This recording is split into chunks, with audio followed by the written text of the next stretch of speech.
और यही राजेश राम, यही पप्पू यादव, इन्होंने कहा कि हाथी चले बाजार कुत्ता भौंके हजार। तो कार्यकर्ताओं को ये क्या संज्ञा दे रहे हैं, ये पूरे देश के सामने है। नैतिक जिम्मेवारी लेकर के राजेश राम जी को इस्तीफा देना चाहिए था।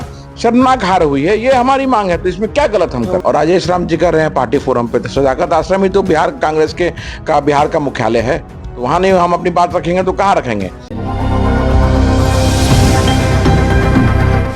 देखिए, बिहार विधानसभा चुनाव खत्म होने के बाद अब जो है कांग्रेस को बड़ा विरोध झेलना पड़ रहा है। जी हाँ, बीते कुछ दिनों पहले कांग्रेस के प्रदेश कार्यालय बिहार में जिस तरीके से तमाम कार्यकर्ता जो है कांग्रेस कार्यालय में आंदोलन कर रहे थे, पप्पू यादव उस दौरान पहुंचे और पप्पू यादव के साथ साथ राजेश राम जो प्रदेश अध्यक्ष है उनका भी विरोध हुआ, काफी हंगामा हुआ। उसके बाद जो है ये आरोप लग रहे थे कि ये कार्यकर्ता जो है कांग्रेस के नहीं है, कांग्रेस के अगर होते तो पार्टी फोरम पर जो है अपनी बातों को रखते। हमारे साथ आदित्य पासवान है, आपके साथ पप्पू यादव की बकझक हुई थी। आप लोग पार्टी फोरम पर अपनी बातों को क्यों नहीं उठा रहे? तो सदाकत आश्रम विदेश में है क्या? कौन बोलता है सब बात? राजेश राम ने कहा कि लोग पार्टी फोरम पे आके काहे नहीं बात कर रहे? यही तो बात है कि राजेश राम ऐसे व्यक्ति को अध्यक्ष बना दिया गया। सदाकत आश्रम में लोकतांत्रिक तरीके से हम अपना विरोध दर्ज करा रहे थे और राजेश राम जी कर रहे हैं पार्टी फोरम पे, तो सदाकत आश्रम ही तो बिहार कांग्रेस के बिहार का मुख्यालय है, तो वहां नहीं हम अपनी बात रखेंगे तो कहाँ रखेंगे। राजेश राम जी अगर ऐसा बात कर रहे हैं तो उन्हें अपनी बात को सोचना समझना, पहले सोचना चाहिए क्या बोल रहे हैं वो। ये अपनी भद अपना मजाक खुद उड़वा रहे हैं, ये पार्टी फोरम ही ना है। हम तो लोकतांत्रिक तरीके से अपनी आवाज को उठा रहे थे। पप्पू यादव जी उसमें आए, पप्पू यादव जी का क्या काम है वहां पे? क्या काम है? क्या वो प्रदेश कांग्रेस के कमेटी में है क्या? वो नहीं है। क्या वो आए, क्यों आए वहां पे? क्यों राजेश राम जी उनको बुलाए? उनको आने का तो कोई मतलब नहीं है। बोल रहे थे हम जन्मजात कांग्रेसी हैं। उनके बोलने से क्या हुआ? वो तो कुछ बहुत चीज बोलते रहते हैं, हर दिन उनका स्टेटमेंट बदलते रहता है। आप देखिए, अब अभी चुनाव के दौरान ही देखिए कि हर दिन उनका नया नया स्टेटमेंट आया है, कभी कुछ करते हैं कभी कुछ करते हैं। तो जो आदमी रोज अपना स्टेटमेंट बदलता है, रोज अपने स्टैंड को चेंज करता है, तो आप उसकी बात को कैसे मानेंगे? और प्रदेश कांग्रेस का में लोकतांत्रिक तरीके से हमारा विरोध हो रहा था, तो उसमें उनका कोई काम ही नहीं था। और आएंगे और धमकी वाले लहजे में बात करेंगे। तो धमकी दिया भाई धमकी दिए तभी ना हम लोग बोले कि तुमको समझा देंगे, इसको चुप कराइए। तो क्या समझा दीजिएगा? आपकी लोकतंत्र है, देश आजाद है, गुलाम थोड़े ना है। और आप कौन है हमको समझाने वाले? कौन है? मैं अपनी पार्टी में लोकतांत्रिक तरीके से विरोध दर्ज करा रहा हूं, अपने साथियों के साथ विरोध दर्ज करा रहा हूं। नैतिक जिम्मेवारी लेकर के राजेश राम जी को इस्तीफा देना चाहिए था। शर्मनाक हार हुई है, ये हमारी मांग है, तो इसमें क्या गलत हम कर रहे हैं। कि हम इस्तीफा नहीं देंगे, अगर जाना है लोगों तो केंद्रीय नेतृत्व के पास जाए। तो अब तो हम लोगों ने अपनी बातों को रख दिया है और मैं पूर्ण विश्वास है कि राहुल गांधी जी इस पे संज्ञान लेंगे, हमारे राष्ट्रीय अध्यक्ष मल्लिकार्जुन खड़गे जी इस पे संज्ञान लेंगे और राजेश राम जी पर कार्रवाई निश्चित तौर पे होगी। जाना इनका तय है, आज जाए, एक महीने बाद जाए, इनका जाना तय है। 2010 में कांग्रेस पार्टी अकेले चुनाव लड़ी थी, 243 सीट पे हम लड़े थे और मात्र 4 सीट आया था। तब के अध्यक्ष महबूब अली कैसर साहब ने इस्तीफा दिया था। मदन मोहन झा जी ने हार के बाद अपना इस्तीफा दिया। राहुल गांधी जी तक ने अपना इस्तीफा दिया था। तो राजेश राम कौन तुर्रम खान है कि महागठबंधन में चुनाव लड़ने के बाद मात्र 6 सीट आया और उस पर भी थेथरैया भी कर रहे हैं। तो ये तो नैतिक जिम्मेवारी लेकर के इन्हें सम्मान पूर्वक उस सीट को छोड़ देना चाहिए था। आप लोग पे आरोप लग रहा है कि आप लोग जब जब चुनाव खत्म होता है तब तक आप लोग विरोध करते हैं।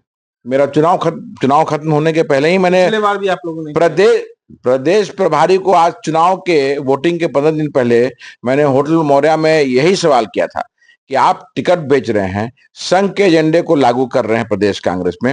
भारतीय जनता पार्टी और राष्ट्रीय स्वयंसेवक संघ के सक्रिय सदस्यों को जिलों में जो संघ का चेहरा है, बीजेपी का चेहरा है, उनको आप टिकट दे रहे हैं, दूसरों दलों से आयात करके आप टिकट दे रहे हैं। तो इसका विरोध हमने किया था, कोई गलत विरोध नहीं हुआ था। और जब हमने कहा कि पार्टी की हार होगी, देखिए कितनी शर्मनाक हार हुई, तो क्या हम गलत हैं? चुनाव के पहले ही मैंने बोल दिया था कि ये गलत हो रहा है और अभी लोकतांत्रिक तरीके से अपना विरोध दर्ज करा रहे थे। और राजेश राम जी पप्पू यादव को बुलाते हैं। पप्पू यादव कौन होते हैं बीच में बोलने वाले? और आप देखिए, राहुल गांधी जी मेरे आपके माध्यम से भारतीय राष्ट्रीय कांग्रेस के सभी हमारे जो वरीय जो हमारे गार्जियन तुल्य हैं, जो सीनियर लोग हैं, और अभी सब अपने सभी साथियों को ये बोलना चाहता हूं कि राहुल गांधी जी भारतीय राष्ट्रीय कांग्रेस के हर एक कार्यकर्ता को बोलते हैं कि बब्बर शेर है। ये पूरा भारत जानता है और यही राजेश राम, यही पप्पू यादव, इन्होंने कहा कि हाथी चले बाजार कुत्ता भौंके हजार। तो कार्यकर्ताओं को ये क्या संज्ञा दे रहे हैं, ये पूरे देश के सामने है। तो राहुल गांधी जी इनसे प्रश्न करेंगे ना कि जब मैं अपने कार्यकर्ताओं को शेर बोलता हूं, आप किस अधिकार से हमारे कार्यकर्ताओं को, जो लोकतांत्रिक तरीके से अपना विरोध दर्ज करा रहे थे, आप बोल रहे हैं कि कुत्ता है वो लोग। ये मतलब अनुशासनहीनता तो आप कर रहे हैं, राजेश राम जी कर रहे हैं। स्पष्टीकरण तो इनसे लेना चाहिए कि क्यों आपने ऐसे कहा। क्या लोकतंत्र नहीं है देश में?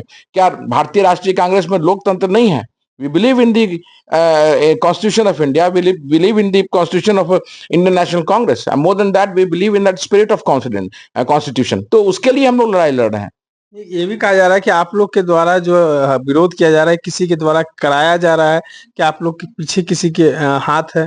भाई, तो राजेश राम जी को सबसे पहले ये सोचना चाहिए कि ये जो इतनी बड़ी शर्मनाक हार हुई है, उसका जवाब देना चाहिए। कौन करा रहा है, क्या करा रहा है, नहीं करा रहा है, ये प्रश्न का कोई मतलब ही नहीं हुआ है। आपने पार्टी को शर्मसार किया है। बिहार में शर्मनाक हार हुई है कांग्रेस की। राहुल गांधी जी ने जो मिशन जो पे निकले हैं, जो संख्या के अनुपात से हिस्सेदारी देने की बात के लिए वो पूरे देश में घूम रहे हैं, पूरब से पश्चिम, उत्तर से दक्षिण, और सभी जगह उन्हें प्यार मिला।